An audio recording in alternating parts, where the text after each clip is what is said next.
Good evening, everyone. Today we are presenting on the topic Making Energy Sustainable in India, a journey towards balancing growth with green responsibility for a brighter and cleaner future. Sustainable energy means meeting today's needs without hurting tomorrow. India is rapidly transitioning to clean energy, aiming for 500 gigawatts of energy from renewable sources by 2030 through solar, wind, green hydrogen, and domestic manufacturing. India currently ranks as the third largest renewable energy producer globally, surpassing Japan as well as Germany.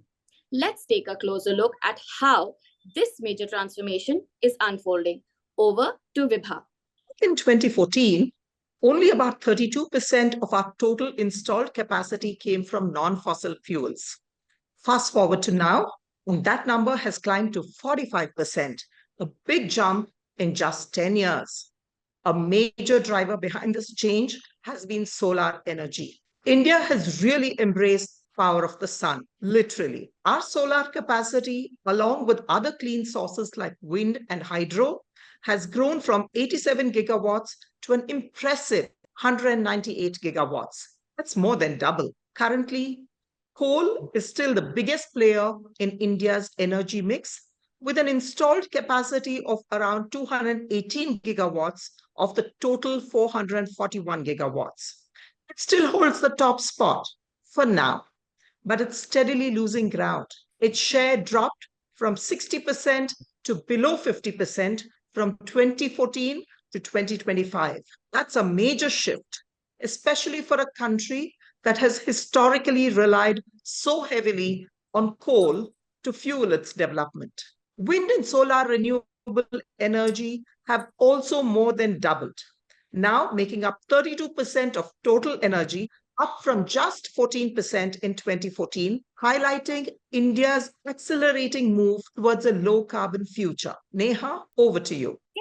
About 300 sunny days a year, which is a huge advantage. Solar capacity could reach 2,500 gigawatts with the ability to generate nearly 5,000 billion units of electricity annually. Solar energy is becoming a key pillar in our renewable energy push. Over time, it can support decentralized solar solutions, which means we are not just powering cities, but also lighting up rural homes, farms, and small businesses. The National Solar Mission, launched back in 2010, has set a big target, 280 gigawatts of solar capacity by 2030. It's a bold goal, and it aligns with our commitments under the Paris Agreement to fight climate change. Today, India is already among the top 5 countries in the world for solar power. States like Rajasthan, Gujarat, Karnataka, and Tamil Nadu are leading the charge, setting great examples for the rest of the country. Now let's move on to wind energy, another key player in India's clean energy story. India has the 4th largest wind energy sector in the world, with an installed capacity of about 46.5 gigawatts. That's pretty impressive. We've also built a strong ecosystem around it, with a domestic supply chain that can produce up to 15,000 megawatts every year. Even though wind energy hasn't grown as fast as solar, we are still making solid progress. Right now, onshore wind, those huge turbines we see on land, they form the backbone of our wind energy capacity. In 2023 alone, India added 2.8 gigawatts of onshore wind capacity, and we are now ranked second in the Asia-Pacific region, right after China. Though, to really meet our long-term climate goals, especially the big net zero target for 2070, we need to start exploring offshore wind in a big way too. There's a lot of untapped potential along India's long coastline, and investing in offshore wind could be a game changer for boosting our clean energy supply. Over to Naomi. Hydropower is another important piece of India's renewable energy. Right now, we have 47 gigawatts of hydro capacity, and that's expected to grow to 67 gigawatts by 2032, a solid 50% increase. At the moment, about 15 gigawatts worth of hydro projects are already under construction. With strong government support and clear policies in place, India is well on track to meet its hydropower goals. Talking about bioenergy, energy that's generated from biological materials such as plant and animal waste, with rising fuel demand, India is making big strides through biofuels and compressed biogas. India has become a top biofuel producer, ranking third in the world for ethanol after US and Brazil. The government is also aiming to raise the share of natural gas to 15% by 2030, helping us rely less on gas imports, thus making us more self-reliant in the future. Over to Jaswanti.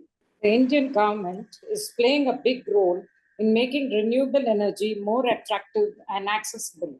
There are tax breaks, capital subsidies, and financial incentives that support both individuals and companies investing in clean energy. Supportive policies such as feed-in tariffs and net metering encourage clean energy production and allow rooftop solar users to sell excess power to the grid. On top of that, India is seeing a steady rise in foreign direct investment in the renewable energy sector thanks to clearer policies and strong government backing. The Indian government has launched several major initiatives to speed up our shift to clean energy. The National Green Hydrogen Mission is helping industries and transport move away from fossil fuels by supporting green hydrogen production. Then there is the PM-KUSUM scheme, which empowers farmers to install solar pumps and small solar plants, boosting both clean energy and rural energy security. To cut down on solar imports, the government launched a 19,500 crore PNI scheme to strengthen domestic solar manufacturing. The Green Energy Open Access rules introduced in 2022 make it easier for businesses to buy renewable power through captive plants and power purchase agreements. Together, these efforts are helping India build a low-carbon, energy-secure future, one that's sustainable, self-reliant, and ready for the world. Over to Disha. Now, while renewable energy has huge potential, there are definitely some challenges we need to tackle to make it work smoothly. First up is grid integration. Solar and wind are clean, but also unpredictable. So we need smarter grids and better infrastructure to manage the ups and downs in supply. Transitioning from coal to renewables must include retrofitting coal plants to ensure a just and stable shift. Plus, interstate energy trade needs easier structures and better agreements. Then there's the cost factor. High initial investment for renewable projects can be a very big barrier, with private funding being difficult to secure. Policy clarity from regulators is another big one. Investors and developers need clear, consistent rules and long-term support to feel confident in putting their money into renewables. The right policies can speed things up. Land and resource availability also matters. These projects need space. So we have to make sure development doesn't harm the environment or disrupt local communities. And finally, there's public acceptance. Getting local communities on board by addressing their concerns and raising awareness can really make or break a project. Over to Pallavi. India is now the third largest energy consumer in the world. And with energy demand growing fast, how we manage this growth will shape our sustainable future. The good news, several renewable rich states still have huge untapped potential. It's not just about more solar and wind, it's also about building flexible power systems. That means smarter grids, better storage, demand side participation, and state level reforms. Also, participation from industries, buildings, and agriculture in shifting load during off-peak hours can drive low-cost flexibility, helping meet rising energy demands. Next, we have to invest in innovation. Better solar panels, wind turbines, and battery storage will make clean energy more reliable and cost-effective. India has everything it needs to lead the clean energy transition. With the government offering incentives and organizing competitive auctions, the The falling costs for renewable technologies is making the green energy landscape look more attractive than ever. Over to Hina. One of the biggest milestones is our goal of 500 gigawatt of renewable energy by 2030, which could help us cut 1.2 billion tons of CO2, directly supporting SDG 13 climate action. We also made a real progress in rural electrification. Now, over 90% of rural households have electricity, improving access to education, healthcare, and our livelihoods in our remote areas. The clean energy shift is driving better health, economic growth, and job creation with the potential to save 5 lakhs lives annually through cleaner air and to generate up to 3.5 million green jobs by 2030. Advancing multiple SDG like good health, decent work, and no poverty. With this clean energy transition, India isn't working towards a cleaner future, it is becoming a global model for inclusive and sustainable development. Over to Neeta. Hello, everyone.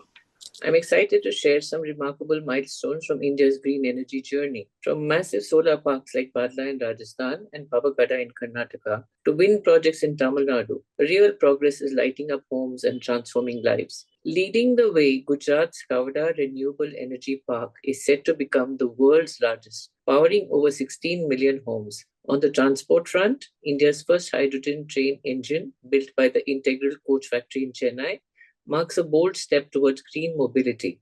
Leaders like Ashwini Vaishnav are driving this hydrogen revolution. Adding to that, Nitin Gadkari recently launched an ethanol-powered Innova, proving India is not just dreaming of sustainability, but living it. And what is truly inspiring? Women in rural India are using solar energy for farming in Maharashtra, tilling in Jharkhand, and running homestays in Manali, showing how clean energy empowers communities. Thank you. Over to Madhuri to share more. There's so much to look forward to in India's energy future.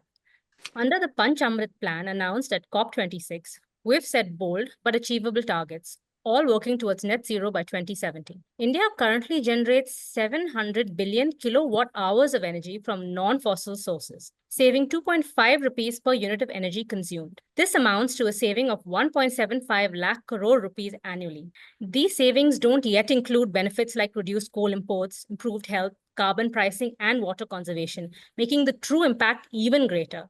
Achieving the 500 gigawatt renewable target by 2030 could double or triple these savings, boosting both economic resilience and environmental stability. To get there, innovation and research are crucial. So companies such as Apollo Green Energy are blending solar, wind, and storage to build smarter, more reliable systems.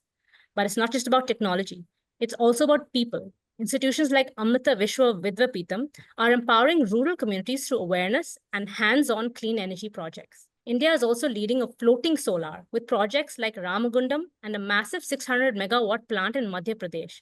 With strong private-public partnerships, technological breakthroughs, and community involvement, India is fast becoming a global leader in sustainable energy. So yes, the path ahead is green, and we're moving towards it with purpose and momentum. From patching wires to hacking life, Jugaad is in our DNA. So now let's aim that genius at clean energy and make sustainability the next big Indian invention. Thank you. On behalf of our team, we would like to thank Sir, and we would take this opportunity to express our sincere gratitude to all who've paid attention to our presentation, and I hope the information has resonated with all of you. Thank you very much.